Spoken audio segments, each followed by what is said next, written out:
Shalom dan selamat pagi Ibu Bapak, Saudara-saudariku, keluarga Allah yang diberkati oleh Tuhan Yesus Kristus. Kita kembali jumpa dalam program Sola Gembala yang menjadi rema kehidupan di dalam mengawali hari baru anugerah Tuhan. Oleh karena Dialah yang menuntun kehidupan kita di setiap saat, di setiap waktu, dan membukakan jalan-jalan kehidupan kita. Bacaan Alkitab di saat ini diambil dalam kitab surat Kolose pasal yang ketiga, ayat yang kelima sampai ayat yang ke-17 yang menyatakan, "Karena itu matikanlah dalam dirimu segala sesuatu yang duniawi, yaitu percabulan, kenajisan, hawa nafsu, nafsu jahat, dan juga keserakahan yang sama dengan penyembahan berhala.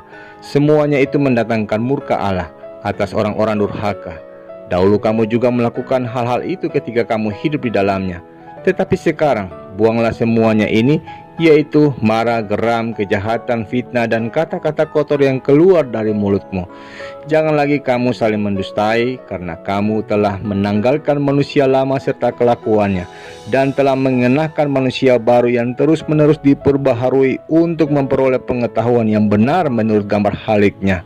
Dalam hal ini tiada lagi orang Yunani atau orang Yahudi, orang bersunat atau orang tak bersunat, orang barbar atau orang Skit, budak atau orang merdeka, tetapi Kristus adalah semua dan di dalam segala sesuatu. Karena itu, sebagai orang-orang pilihan Allah yang dikuduskan dan dikasihinya, kenakanlah belas kasihan, kemurahan, kerendahan hati, kelemah lembutan, dan kesabaran. Sabarlah kamu seorang terhadap yang lain, dan ampunilah seorang akan yang lain apabila yang seorang menaruh dendam terhadap yang lain, sama seperti Tuhan telah mengampuni kamu. Kamu perbuat jugalah demikian. Dan di atas semuanya itu, kenakanlah kasih sebagai pengikat yang mempersatukan dan menyempurnakan. Hendaklah damai sejahtera Kristus memerintah dalam hatimu, karena untuk itulah kamu telah dipanggil menjadi satu tubuh, dan bersyukurlah. Hendaklah perkataan Kristus diam dengan segala kekayaannya di antara kamu, sehingga kamu dengan segala hikmat mengajar dan menegur seorang akan yang lain, dan sambil menyanyikan mazmur dan puji-pujian dan nyanyian rohani, kamu mengucap syukur kepada Allah di dalam hatimu. Dan segala sesuatu yang kamu lakukan dengan perkataan atau perbuatan, lakukanlah semuanya itu dalam nama Tuhan Yesus, sambil mengucap syukur oleh Dia kepada Allah Bapa kita. Demikianlah sabda Tuhan. Saudaraku, apa yang Anda lakukan ketika Anda sudah begitu dilukai oleh seseorang dan kini Anda memiliki kesempatan untuk balas dendam? Dan mampukah kita mengampuni orang yang pernah menyakiti hidup kita? Serta seberapa luas dan lapang ukuran hati kita? Memang, pengampunan yang kita berikan seringkali, saudaraku, tergantung dalam tanda petik kadar luka yang kita terima. Jika lukanya kecil dan tidak seberapa menyakitkan, maka kita dengan mudah melepaskan pengampunan. Tapi jika luka yang ditorehkan membekas begitu kuat karena begitu sakit dan perihnya derita yang harus kita alami, kita kadangkala tidak mau untuk mengampuni.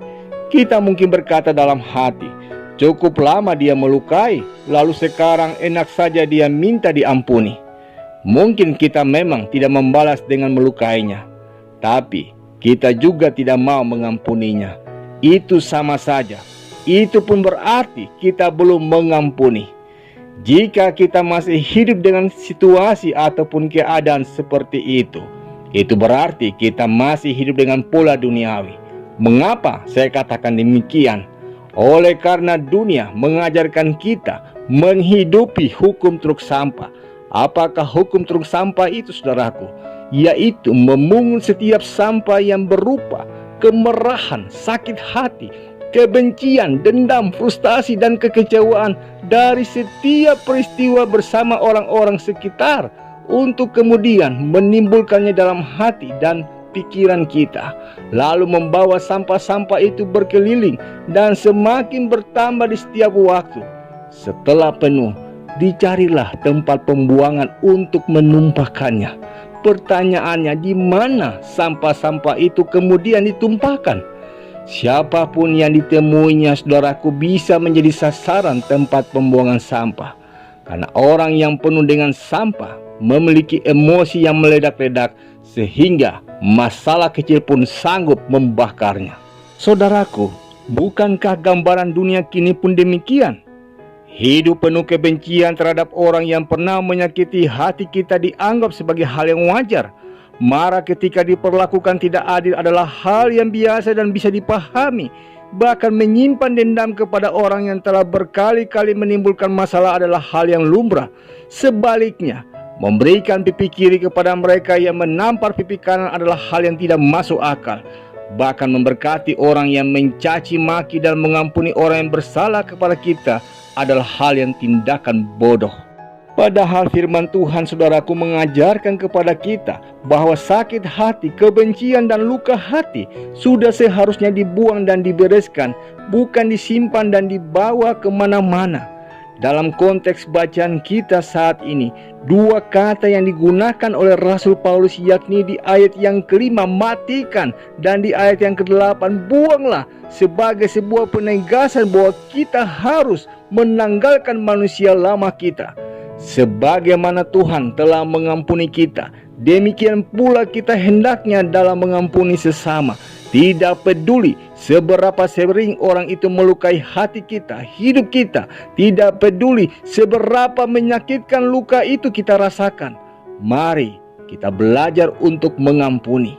Memang saudaraku, mengampuni tidak bisa mengubah apa yang sudah terjadi di masa lampau, namun akan melapangkan jalan kita ke masa depan.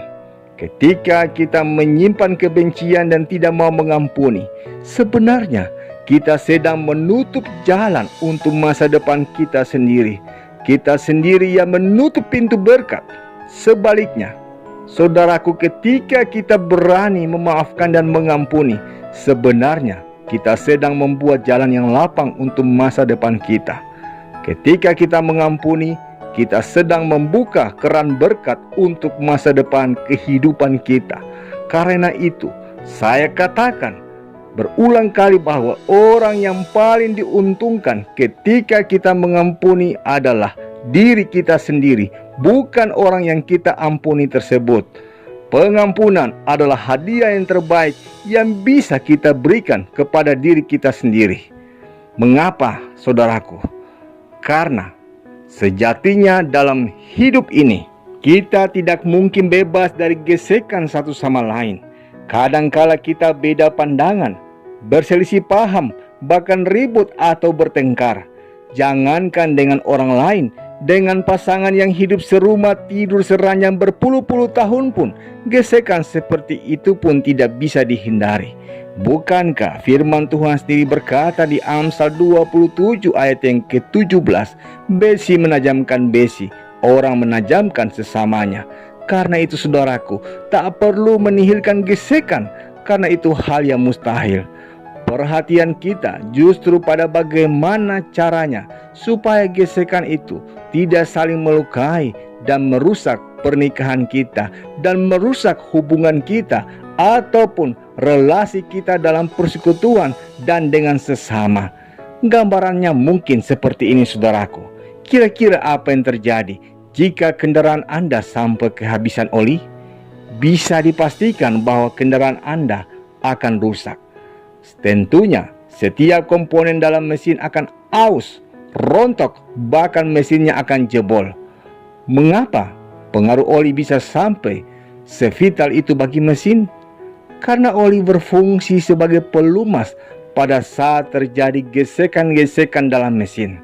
Tanpa oli pelumas, maka besi-besi dalam mesin itu akan saling beradu dengan keras.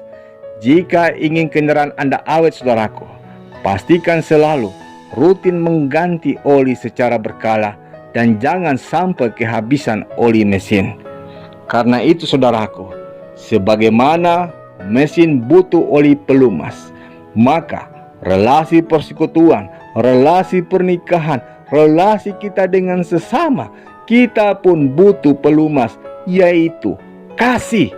Ya, hanya kasih yang bisa membuat setiap relasi dalam hidup ini, baik dalam hubungan pernikahan, dalam hubungan relasi pelayanan, dalam berhubungan bermasyarakat, bahkan dalam hubungan bernegara, menjadi awet.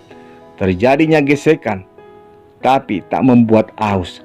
Terjadi gesekan, tapi dalam tanda petik kendaraan kehidupan kita tetap berjalan. Hal yang sama pun saudaraku, jemaat di Kolose pun tidak luput dari yang namanya gesekan. Di antara jemaat terjadi konflik, sehingga dalam bacaan kita Paulus menasihatkan agar mereka saling sabar, saling mengampuni dan tidak mendendam. Di atas semuanya itu dikatakan di ayat yang ke-14, mereka harus mengenakan kasih sebagai pengikat yang mempersatukan dan menyempurnakan. Artinya saudaraku, gesekan boleh terjadi, tapi selama kita mengenakan kasih sebagai pelumasnya, maka gesekan itu tidak akan menghancurkan hubungan kita, relasi kita. Sebaiknya malah akan membentuk karakter hidup kita masing-masing.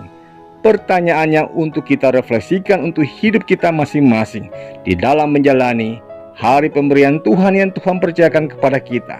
Sudahkah kita melumasi pernikahan kita, keluarga kita, pertemanan kita, bahkan persaudaraan dalam tubuh Kristus dengan kasih? Jawablah itu saudaraku, di dalam membangun hubungan kita dengan sesama dan juga dengan Tuhan yang kita imani. Amin. Ibu bapak, saudara-saudaraku, mari kita berdoa. Ya Tuhan Yesus, kami sungguh merasakan bahwa kasih-Mu nyata dalam kehidupan kami. Kami berterima kasih bahwa hidup kami mendapatkan anugerah pengampunan-Mu. Tolong dan tuntunlah kami agar kami juga dapat memberikan pengampunan dan bersedia dengan kerendahan hati mengaku segala dosa dan kesalahan kami. Demi nama Tuhan Yesus Kristus kami berdoa. Amin.